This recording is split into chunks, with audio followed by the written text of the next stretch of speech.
ये धारावाहिक किसी प्रकार की ऐतिहासिकता का दावा नहीं करता। तत्कालीन परिस्थितियों को दर्शाने के लिए आवश्यक और उचित नाटकीय रूपांतर किए गए हैं। ऐतिहासिक रूप से जोधाबाई के स्थान पर हरकाबाई, हीर कुंवर जैसे नाम इतिहास में प्रचलित हैं। ये धारावाहिक किसी भी सामाजिक परंपरा और पारिवारिक संबंधों का ऐतिहासिक दावा नहीं करता है।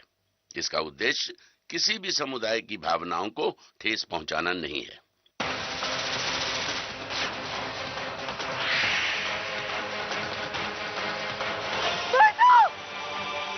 जोधा, जोधा, क्या हुआ? क्या हुआ मेरी बच्ची? क्या तू हुआ? चीखी क्यों? हाँ, क्या हुआ? मासा, वहाँ पे भाई साहब को कहा? वो है ना शरीफुद्दीन, शरीफुद्दीन वो है हमारे भाई साहब को रक्षा, मासा उनकी रक्षा कीजिए। जोधा, हमारे भाइयों को कुछ नहीं हुआ जोधा, कोई नहीं उधर, कोई नहीं है। बुरा सपना था बच्ची, बुरा सपना था हमारी बच्ची, बुरा सपना था। शांत हो जा, शांत हो जा हमारी बच्ची, कुछ नहीं है, कोई नहीं है, कोई नहीं है वहाँ, कोई नहीं है। मासा, आप जरा संभालिए। हाँ मैनावती, कुछ नहीं है, कुछ नहीं है।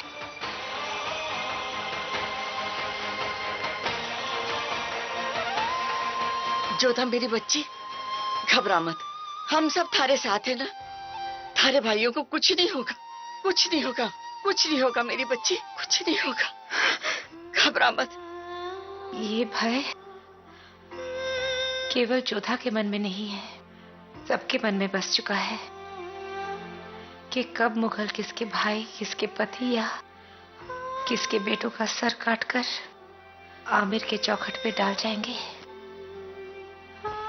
कब तक महाराज, कब तक सहेंगे हम? कब तक अपने आप को और दूसरों को झूठी तसल्ली देंगे हम? कब तक अपने लोगों का साहस बढ़ाएंगे हम? इस ओर या उस ओर, यही नीति है न राजवंशियों की। तो फिर इस नीति को अपनाते क्यों नहीं आप? कुछ कीजिए, वरना हमें डर है कि कहीं शगुनी भाई का कहा सच। भारमल अपनी तरफ से हर मुमकिन कोशिश करके देख चुके थे। उन्होंने आसपास के राजाओं के पास भी सहायता के लिए संदेश भेजा था, मगर वहां भी निराशा ही हाथ लगी। अब उनके पास वाकई कोई रास्ता नहीं बचा था, सिवाय उस रास्ते के जो चुगताई खान ने सुझाया था। आप मेरी बात मानिए, बादशाह जलालुद्दीन से दोस्ती का हाथ बढ़ा लीजिए। लगता है चुगताई खान की बात मान लेने के अलावा और कोई चारा नहीं है हमारे पास। अब हमें जलालुद्दीन से मिलना ही होगा।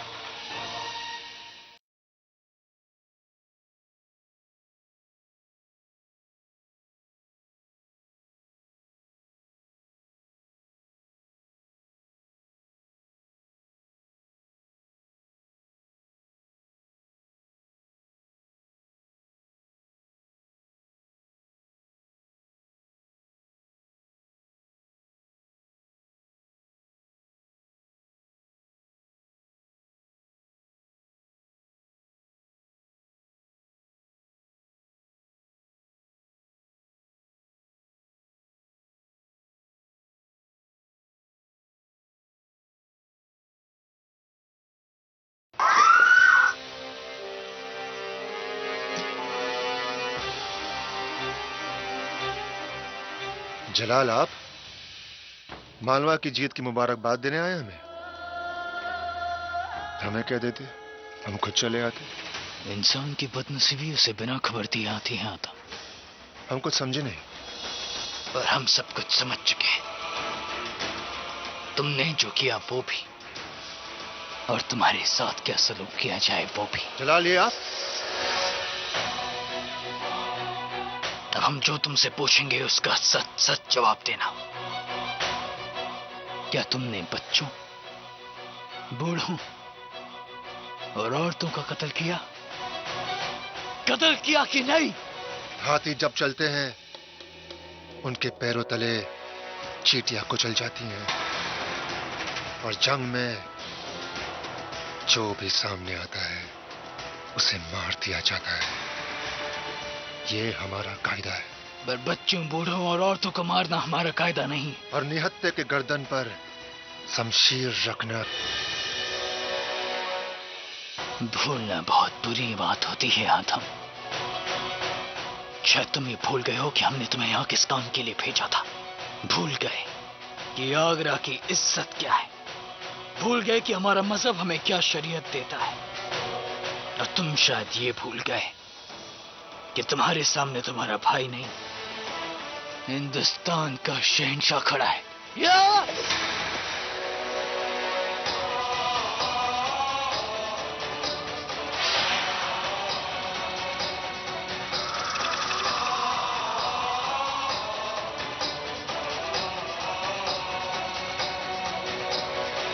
कोई भी कदम उठाने से पहले अपने बड़ी अम्मी की इल्तिजा सुन लो। आप चाहे तो आदम का इसी वक्त सर कलम कर सकते हैं। खुद कसम, आपकी बड़ी अम्मी उफ तक नहीं करेगी। जलाल हमारी बात समझने की कोशिश कीजिए।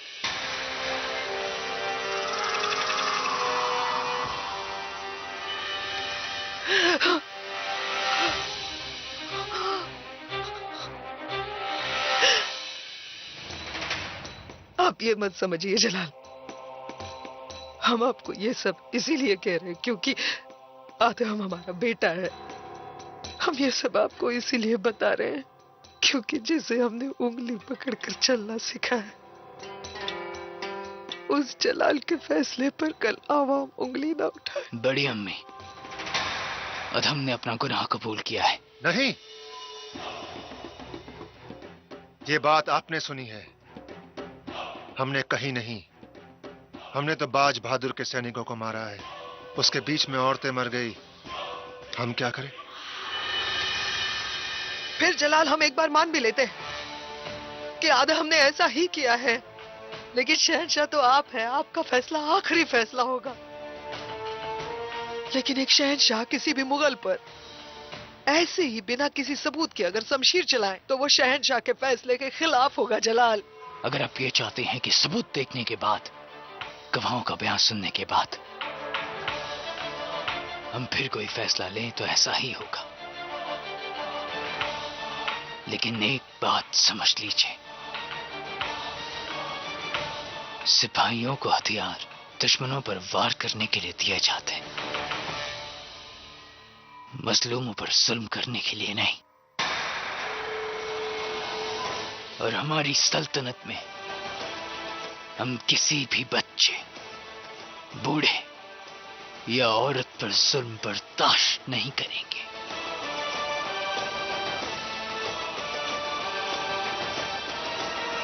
सल्तनत तो बहुत दूर की बात है, आपके हरम में क्या होता है उसके बारे में क्या कहेंगे आप? चुप करना मुराद, बस। जलाल, आदम के बेवकूफी भरे सवालों पर गौर ना करे। बड़ी अम्मी, अगर सवाल पूछा गया है तो जवाब भी दिया जाएगा। हमारी हरम में जो औरतें लाई जाती हैं उन्हें जंग में जीता जाता है।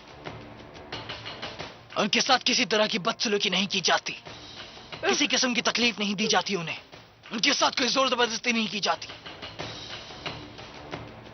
उनके कत्ल नहीं होते हैं आदम खान, इज्जत बख्शी जाती है उन्हें। जल्द से जल्द सबूत और गवाहों को पेश किया जाए।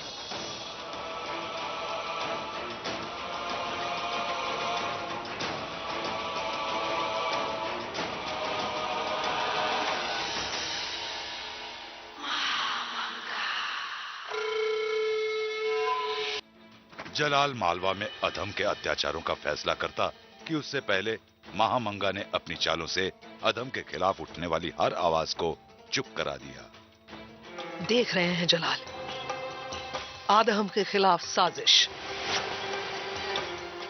ये दोनों बेचारी हमारे पास आई थी आदम के हक में बयान देने के लिए। हमने ही इन दोनों को आपके पास भेजा था। रास्ते में पता नहीं आदम के किसी दुश्मन ने इनका कत्ल कर दिया। सबूत चाहिए था ना आपको जलाल, तो ये रहा सबूत। और ये है आदम खान, फैसला आपके हाथ में है। कोई भी फैसला लेने से पहले हम आपको याद दिला दे जलाल, कटे हुए सर बोला नहीं करते। आप जो भी फैसला ले जलाल, वो सर आंखों पर। क्या और कोई सबूत पेश किया जा सकता है जिससे कि यह साबित हो सके कि आदम खान गुनहगार है?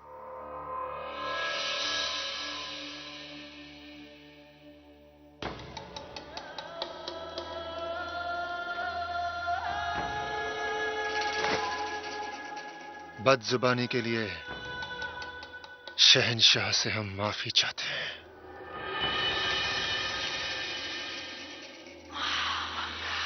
अगर इस बात का ख्याल ना होता कि दूध के रिश्ते से तुम हमारे भाई हो, अगर इस बात का ख्याल ना होता कि तुम्हारी अम्मी जान भी हमारी अम्मी जान है, अगर ये सबूत तुम्हारे हक में ना होते तो अल्लाह कसम यहां तीसरी लाश तुम्हारी होती। लेकिन याद रहे, आइंदा अगर हमें यह मालूम हुआ कि तुमने किसी मजलूम या किसी बेबस पर जुल्म किए हैं तो हम तुम्हें नहीं बख्शेंगे, फिर चाहे अम्मी जान हमें अपने दूध का कर्ज ही क्यों न याद दिलाएं।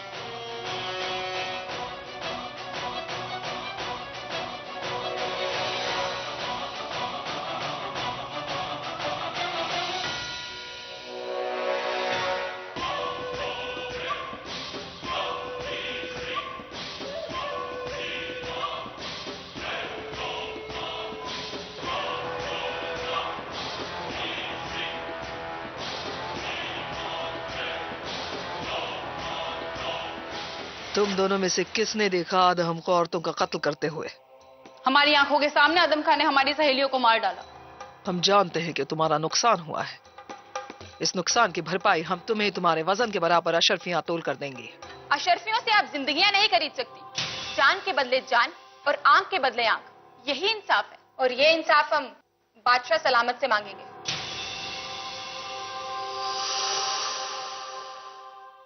हमें तुम्हारी ये बात पसंद आई। आंख के बदले आंख और जिंदगी के बदले जिंदगी, यही चाहती हो ना तुम? बस यही होगा। अब मेरे बेटे की जिंदगी के बदले में तुम दोनों कीमत चुकाओगी अपनी जिंदगी देकर।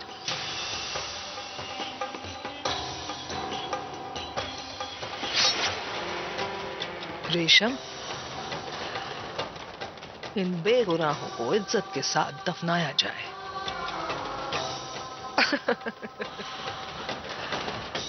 हमने जीता है मालवा अपने दम पर, मगर वो जलाल ने यहां आकर सबके सामने हमें धमकी दी, हमें बेइज्जत किया।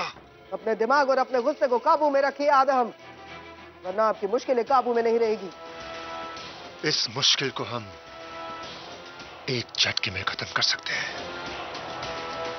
जंग में जलाल का सर काटकर। जलाल से जंग? जलाल से? जलाल एक आंधी है और आप एक तिनका। तिनकों से सिर्फ घोंसले बनते हैं, रियासतें नहीं। जलाल वो सिपाही है जो सदियों में एक बार पैदा होता है।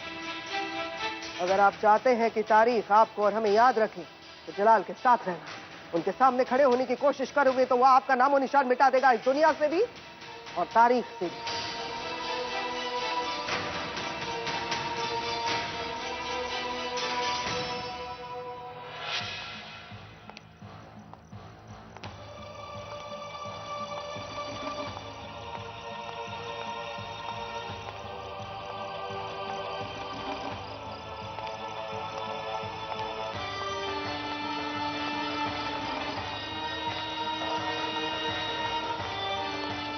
अस्सलाम वालेकुम। हम नहीं चाहते कि इस बारे में किसी को भी मालूम पड़े। ये बात हमने परिवार में भी किसी को नहीं बताई कि हम जलाल से मिलने को तैयार हैं। आप बेफिक्र रहिए भारमल जी, इस बात की किसी को खबर नहीं होगी।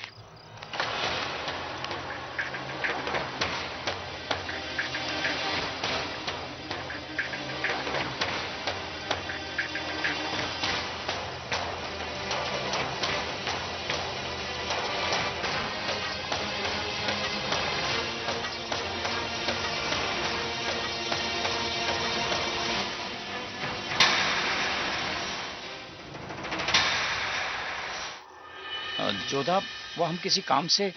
मासा कहा करती है, जब भी कोई किसी काम से जा रहा हो तो उसे टोका नहीं करते,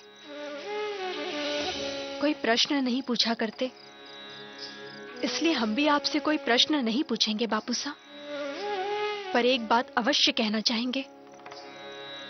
सबको यही पता है कि हमारे तीनों भाई साहब मुगलों के यहाँ पर बंदी हैं, पर एक राजकुमारी होने के नाते हमारे केवल 3 भाई नहीं बल्कि कई सैनिक भी वहां पर बंदी हैं।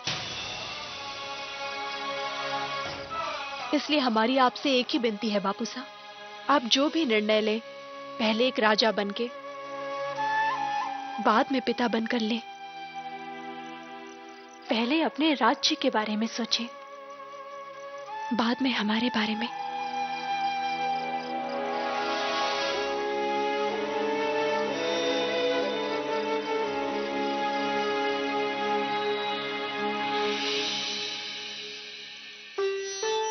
आप जिस भी कार्य से जा रहे हैं, हम प्रार्थना करते हैं कि मां काली उसमें आपको सफल करे।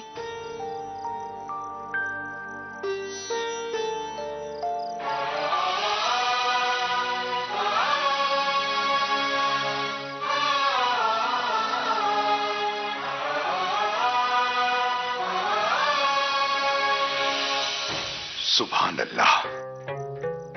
आपकी बेटी बहादुर होने के साथ साथ समझदार भी है। अल्लाह ताला इसका दामन खुशियों से भर दे।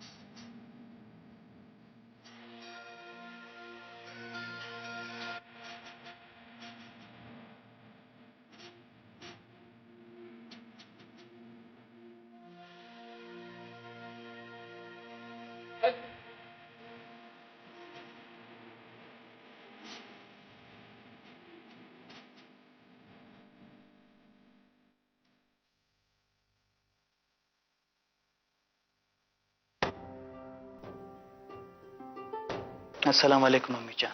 वालेकुम अस्सलाम जलाल। ख्वाजा मोहिद्दीन चिश्ती की दरगाह पर जियारत के लिए हम अजमेर जा रहे हैं। अब हरम की खास बेगमों को लेकर मेवात होते हुए वहां पहुंचेगा। जी, खुदा हाफिज। इधर जलाल आमेर की ओर रवाना हुआ, उधर आमेर से राजा भारमल चुगताई खान के साथ जलाल से मिलने निकल चुके थे। बादशाह की ओर से पैगाम है खान साहब, वो अजमेर के रास्ते में है, खेमा संगानेर में लगाया हुआ है। भारमल जी, लगता है वक्त हमारे साथ है। हम आगरा जा रहे थे और शहंशाह खुद आमेर की ओर पहुंच चुके हैं।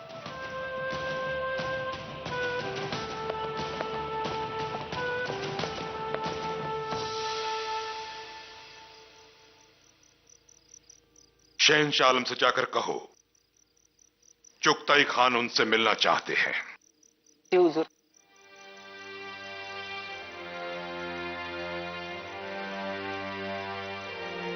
शहंशाह का इकबाल बुलंद हो, सरदार चुगताई खान मुलाकात की इजाजत चाहते हैं। इजाजत है।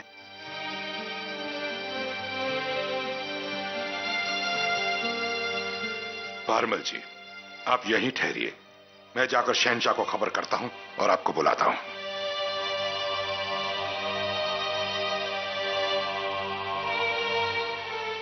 आदाब शहंशाह। बड़े अरसे बाद आपसे मिलकर खुशी हुई। शहंशाह, आमेर के राजा भारमल आपसे मुलाकात करना चाहते हैं।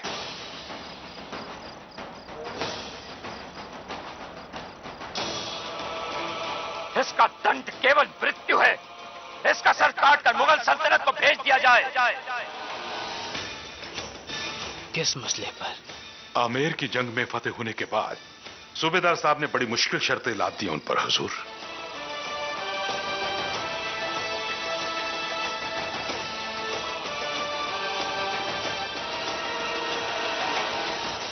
और इसी मसले पर हुजूर वो आपसे मसलहत करना चाहते हैं। उन्हें पेश किया जाए। जी हुजूर।